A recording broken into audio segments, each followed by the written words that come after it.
इरा, good morning. ये इकडे ये, बस इथे बस. नाश्ता करणार आहेस?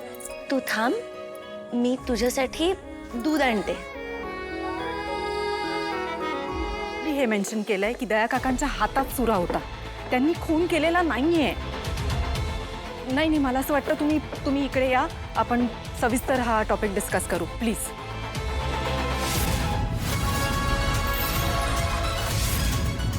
थँक्यू. हिरा, दूध पिवा. कौशिकीताई, मी दिलं असतं ना प्लीज ही नाटकं बंद करा तारे. जेव्हा तिला तुझी गरज होती तेव्हा रात्री तिला रूम मध्ये बंद करून निघून गेलीस ना. नाही. निशिताने सांगितलंय सगळं मला. मी आई आहे तिची, तिला काय हवं काय नको ते मला चांगलंच कळतं. इरा, दूध पी. इरा, असं करू नकोस बाळा, ऐक माझं. हट्ट करायचा नाहीये, मम्माचं ऐकायचं. दूध पी. चल, इकडे बसायचंच नाहीये. तिला इरा, हट्ट करायचा नाही हा इरा. इरा नाही, हट्ट करू नकोस. चल, मम्मा आहे ना बाळा, चल. आहा, काय खमंग वास येतोय गरम गरम पोह्यांचा. तारिणी, बस ना, आपण नाश्ता करूया. ये बस. केदार, मी जेवढं पाहिलं तेवढंच त्यांना सांगितलं. बॉस, मला माहितीये तू काहीच चुकीचं नाही केलंस. जे बघितले तेच सांगितलंय. उलट तू जर चुकीचं स्टेटमेंट दिलं असतं ना तर गोष्टी अजून कॉम्प्लिकेट झाल्या असत्या. ठीक आहे, होईल सगळं नीट. मी आहे तुझ्या बरोबर. आणि प्लीज आता नाश्ता करून घे ना. मला माहितीये तू रात्रीपासून काहीच खाल्लं नाहीयेस. प्लीज बैस ना बॉस. ये ना, बैस ना.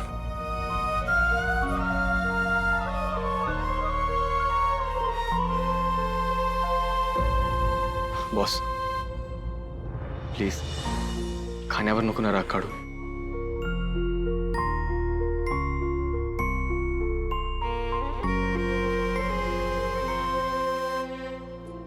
चल, पी दूध. नाही येणार आहे तारिणी मामी, येणार नाहीये. बरं ठीक आहे, नको पिऊस.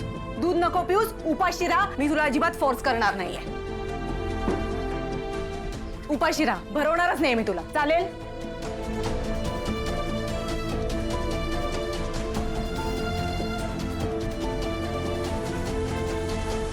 सॉरी. मम्मा ओरडली ना इराला. इरा बाळा, मम्माला खूप स्ट्रेस आहे. प्लीज समजून घे. तू गुड गर्ल आहेस ना. प्लीज दूध पिऊन टाकशील? ठीक आहे, दूध फिनिश कर, मी आलेच. ओके.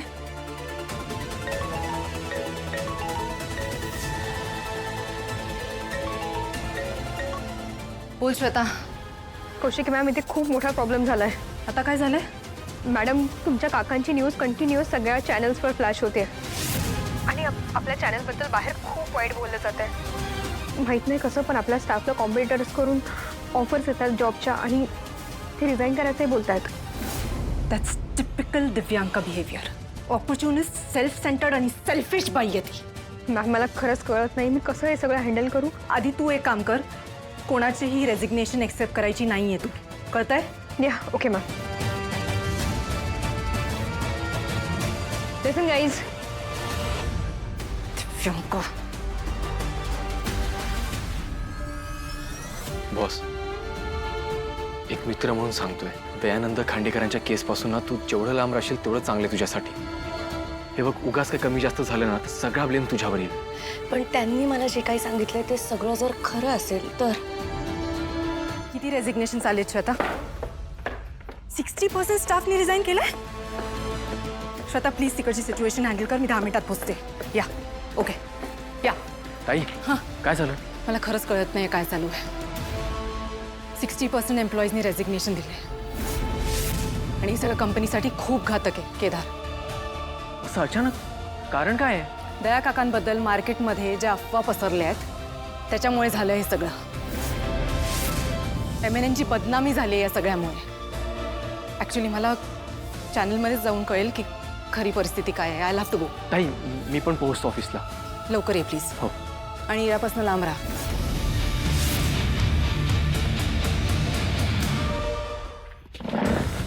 बॉस मी ऑफिसमध्ये जाऊन बघतो काय झालंय ते नेमकं. ठीक आहे, तू काळजी करू नकोस. हा, मी तुला सांगतो काय झालंय ते.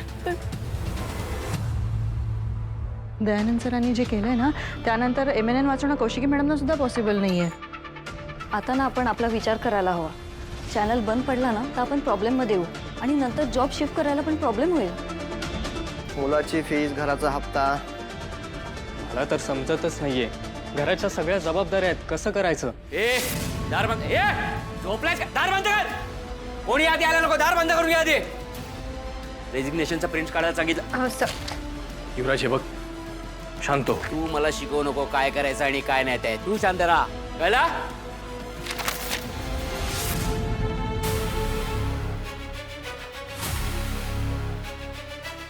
युवराज काय चाललंय? चुकीच्या गोष्टींचे परिणाम, चुकीच्या माणसांवर विश्वास ठेवल्याचे परिणाम आहेत हे रेजिग्नेशन लेटर्स आहेत. या सगळ्यांना आपली कंपनी सोडून जायचंय. आणि कोणामुळे? याच्यामुळे, याच्या बायकोमुळे. युवराज युवराज घरातले विषय प्लीज इकडे ऑफिसमध्ये आणू नको. नाही का, पण घरातल्या गोष्टींचे परिणाम इथे ऑफिसमध्ये होत आहेत ना. हे दोघं घरात आले, घरात प्रॉब्लेम झाले, ऑफिसमध्ये आले, आता ऑफिसमध्ये प्रॉब्लेम सुरू झाले. युवराज बास. या सगळ्या गोष्टी आपण घरी डिस्कस करूया. इकडे तमाशा करू नकोस, कळतंय? श्वेता हे काय आहे? मॅम मी सगळ्यांचे ईमेल आलेले तर सरांनी प्रिंटआउट्स मागितले. रेजिग्नेशन्स आहे ते माहितीये मला. स्टाफ कुठे आहे सगळा? सगळे वर्किंग एरियामध्ये आहेत मॅम. सगळ्यांना तुम्हाला भेटायचं आहे. ॲक्च्युली मॅम सगळेजण जॉब सोडायचं बोलतात आणि जे प्रोबेशनवर आहेत ते इमिडिएट सोडायचं बोलतात. आणि तुझं काय? मॅम आता सिच्युएशनच अशी झाली आहे की आपण कोणाला ब्लेम नाही करू शकत ना. ॲक्च्युली मॅम आपलं रायवल चॅनल दिव्यांकाचं महाराष्ट्र 24 तास त्यांनी दयानंद सरांचा नरेटिव्ह असं सेट केलं आहे की सगळं खूप अवघड होऊन बसलं आहे मॅम. या सगळ्याचे चॅनलवर असे परिणाम होतील असं मला खरंच वाटलं नव्हतं. MNNला मी स्वतःचं कुटुंब समजत होते. मला असं वाटलं होतं या परिस्थितीत माझं कुटुंब मला सपोर्ट करेल, पण ताई मला असं वाटतं की आपण एकदा स्टाफशी बोलायला हवं. रादर तू तरी बोलायला हवंस. हो मॅम.